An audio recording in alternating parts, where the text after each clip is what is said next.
Hello everyone and welcome to this comprehensive tutorial on Postgres. Whether you are a beginner or looking to learn database fundamentals, especially in PostgreSQL, then this is the right video. Postgres is known for its rich set of features, including support for advanced data types, high concurrency, and strong compliance with SQL.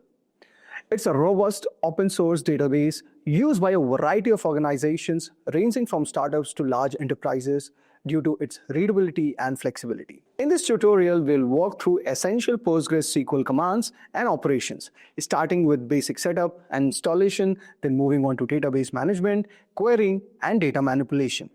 So guys, if you are interested, then watch this video till the end. Now here's the agenda of our today's session. First, we are going to start with introduction to PostgreSQL. Then we're going to do installation and setup. Moving ahead, we are going to understand some of the basic PostgreSQL commands. Then we are going to work with database, for example, like creating and managing table, data manipulation, like update and delete, and many more. Then we will move forward with joins, and then we will understand about transaction, and finally conclude our session with understanding about backup and restore. Now, before we move ahead, just a quick info, guys. Simplilearn has got Data Analyst course. This is a Data Analyst Master's program. In this course, you are going to receive Microsoft certifications upon completion of this course. You're also going to get hands-on experience with the latest tools and also work on real-world project. This course is in collaboration with Microsoft Azure. So guys, hurry up now and join the course. The course link is mentioned in the description box. Now here is a short quiz to test your knowledge. Which of the following commands is used to list all the database in PostgreSQL? Your options are list/L, show databases, or select star from databases. Please mention your answers in the comment section below. Now before we start the session, I request you guys that do not forget to hit the subscribe button and click the notification bell icon so that you don't miss out any update from our end. So let's get started. Now first, let us try to understand what exactly is PostgreSQL. Postgres is a powerful open source object-relational database management system that uses and extends the SQL language to provide highly customizable and robust database environment. It was first developed in 1986 at the University of California, which was in Berkeley, and as a part of the Postgres project, and it has evolved into one of the most popular databases today.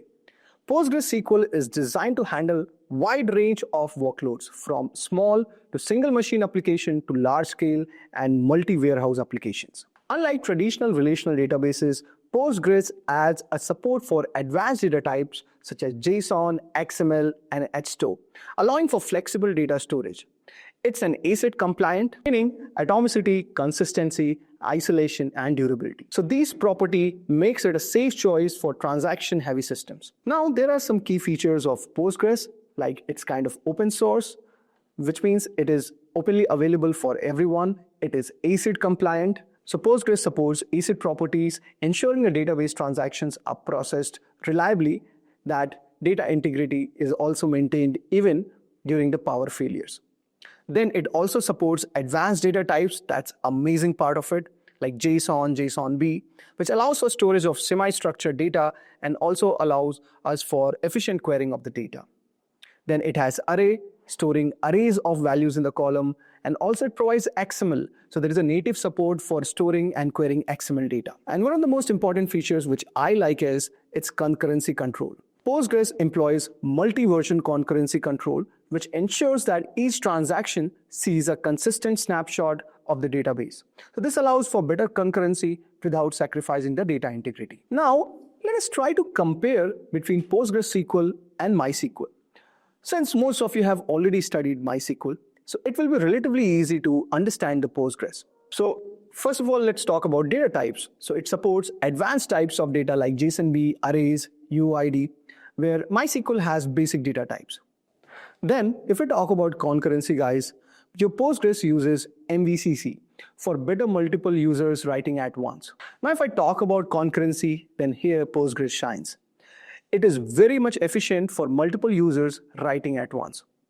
And if I talk about extensions, then you have a lot of things here in Postgres.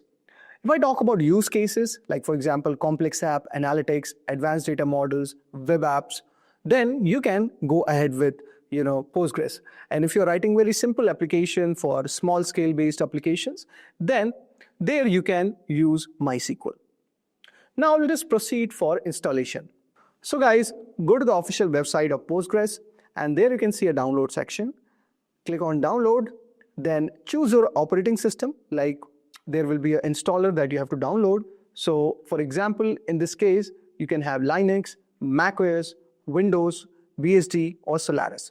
Since our operating system is Windows, so you just click on Windows, and then it is going to ask you to download the installer. So the first line that you see, just click it all over here, and you can see there are multiple versions of Postgres. Like for example, 17.6, 16.10, 15.14, and so on and so forth. So always download the latest version. So choose your operating system. If you are at Mac operating system, you can click here. If you are using Linux, you can use here. So these are your ARM architecture. So if you're 64-bit, you can go all over here. Similarly, 32 bits are not supported at all for Postgres. So we will proceed for 64-bit. Just click all over here, and you can see the installation will proceed. So you can see it has started downloading. Since I've already installed Postgres, so I won't do it. Now, after that, when you download a given file, so you're going to see something like this. So you can see, you are going to see a stack builder, okay? So if you click on next, so you are going to see the other things that needs to be installed. It's a very simple process. All you have to do is just click on next and next. And then at final stage, it is going to ask you to set up your given database. Similarly, you would have also done for MySQL. So similar steps are there. And if you feel any problem in installation, you can refer our video on our channel on Postgres installation. And also you can comment on the comment section below, and our team of experts will get back to you. So at the final stage, it is going to ask you about host, username, password, and port number. Just add. And after that, what you need to do is just click on next and just complete it. So this is a basic setup of Postgres. I hope so. You would have got the brief idea regarding this. Now, let us try to understand a bit about Postgres syntax and what you can do. Like basically creating a table, doing the manipulation aspect, and a lot more. Now guys, if you're someone who is facing system issues and your software is not working properly, so I have another alternative so that you can learn the important syntax of the Postgres. You can go on onecompiler.com and /Postgres. So it is the online compiler for PSQL, and it's very friendly, and you can try all those commands and create table. So for this demonstration, I'm going to use this given online tool. So let us start with the given thing. Now we're moving ahead. Let me discuss something about schema. So a schema is a collection of database objects such as tables that belongs to a particular user. And with that perspective, you will be able to describe a table structure. So there are a lot of things that you can do all over here. So let us start with a very simple example of creating a table and putting up the values. Now let's say you're working on an e-commerce project, and you require a database, and for that you chose Postgres because of different reasons or the different data types that you'll be using throughout the project. Now, if you want to create a database, the command is very simple. Just type create database, and here is our database name. Now you can see we have given our name as e-commerce DB. So this create command is used to basically create a new database. So guys, after typing this, your given database will be created in pgmyadmin. Now let us move ahead. Now let us create a table. So for creating a table also, we are going to use the same keyword. So you can see all over here, I have used the same keyword create, but I have also added another keyword that is table. And let's say we have a table called users, and we have ID, email, password, what is the sign up time, what are the preferences, and what are the tags and the unique ID. Now let us try to understand all these parameters. What are the new things that we are seeing all over here? So if I see all over here, then ID is your given primary key basically. And if I talk about serial, then serial is a specialized keyword in Postgres.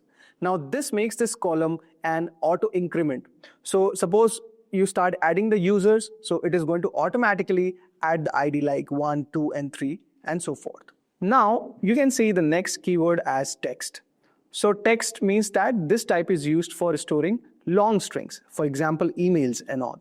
Then we have the next keyword as unique. Now, if I talk about unique, so unique makes sure that no two users can have the same email address. Then you can see I've also added not null, means this ensures that this field does not go empty. Then you can see password, and this is a string, so we have used varchar, and also we have specified that it should not be null. Then you can see we have another field called sign up time. Now sign up time is using timestamps and default.now. So what is going to do? So guys, timestamps stands for timestamp with the zone. It stores both date and time along with the time zone information. And default now will automatically fill this column with the current timestamp when the user is added. Now you can see for preferences, I have used JSONB. So JSONB stands for JSON binary. Basically, it is used for storing data in a structured JSON format. And this is useful for storing key and value pairs like you would have seen in dictionary, which is used in Python. Now you can see we have another field called tags, and we have something called text. So text is an array of text values. It allows you to store a list of values in a single column. So for example, you can store multiple values all over here. For example, you can put Postgres, you can put developer, you can put as a backend developer. So all these things you can add it up. Then finally, we have this very unique thing, which is UUID, which is universally unique identifier. It's a long random string that is guaranteed to be unique across the system. And we have used default gen random UUID. So basically what this is doing is that it is automatically generating a new unique UUID when a new user is inserted into the table. So this is how we create the given table. Now guys, you can see all over here that based on our given data types that we have added, I have inserted the given values. And the syntax is pretty similar to what you actually do in MySQL. So you type insert into, let's say the table name is employee. These are the given things like email, password, preferences, and tags. So you can give something like Alice, secure password. Then you could also add, like for example, theme dark. So this is JSONB, notifications true. Then you can see you have also added an array of items. So for the given array of items, it could be admin and active. So I've added these values for now. And this is the way how we actually, try to put up the value. So if you have different data types that you have used all over here, based on, you can also do.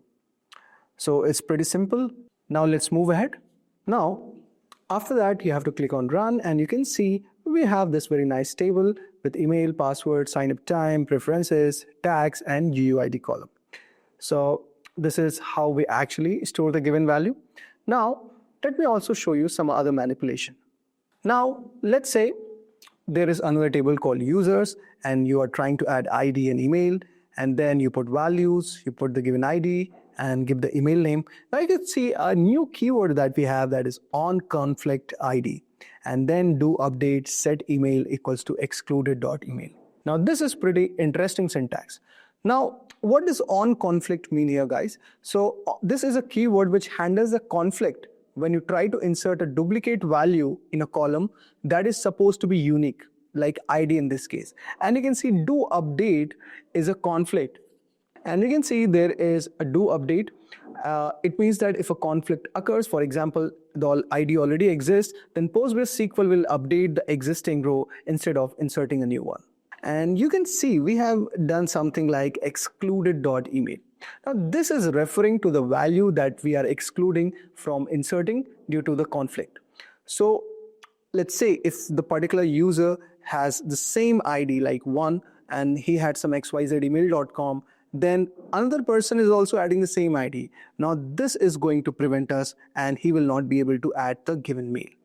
So guys, this is a pretty interesting scenario, and this is how we actually do the, create a table and insert the values.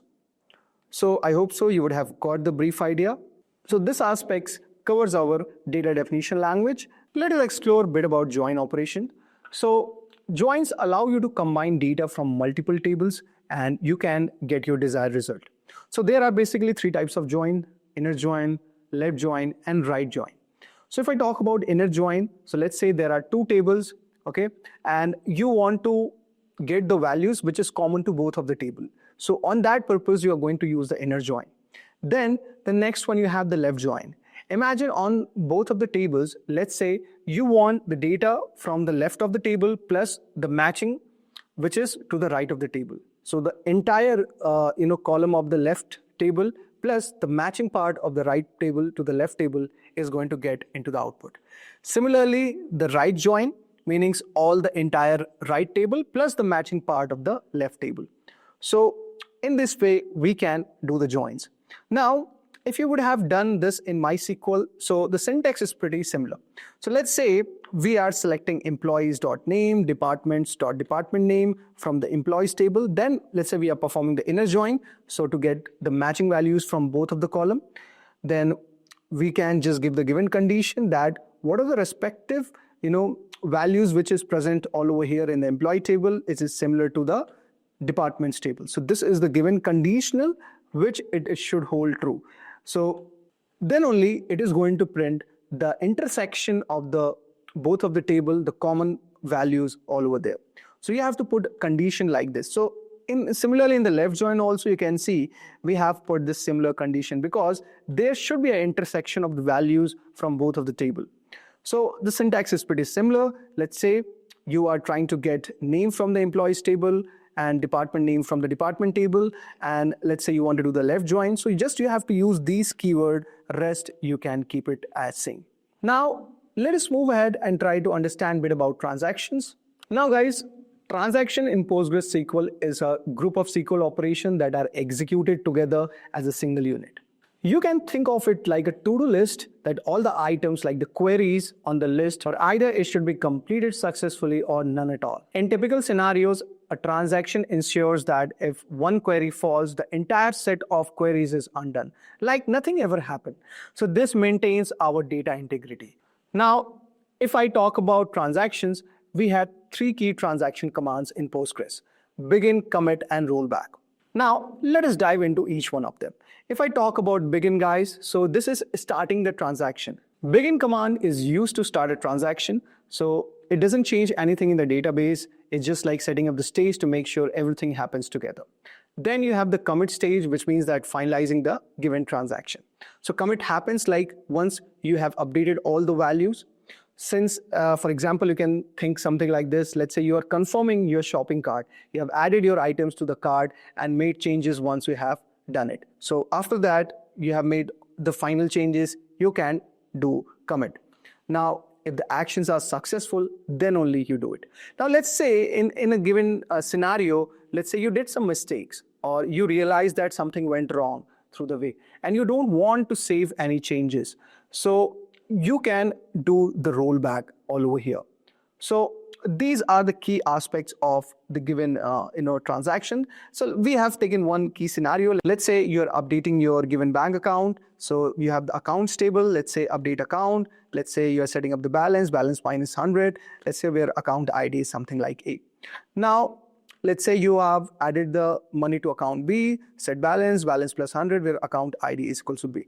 Now, if the money has been deducted from here and money has been added to all over here, you can put commit.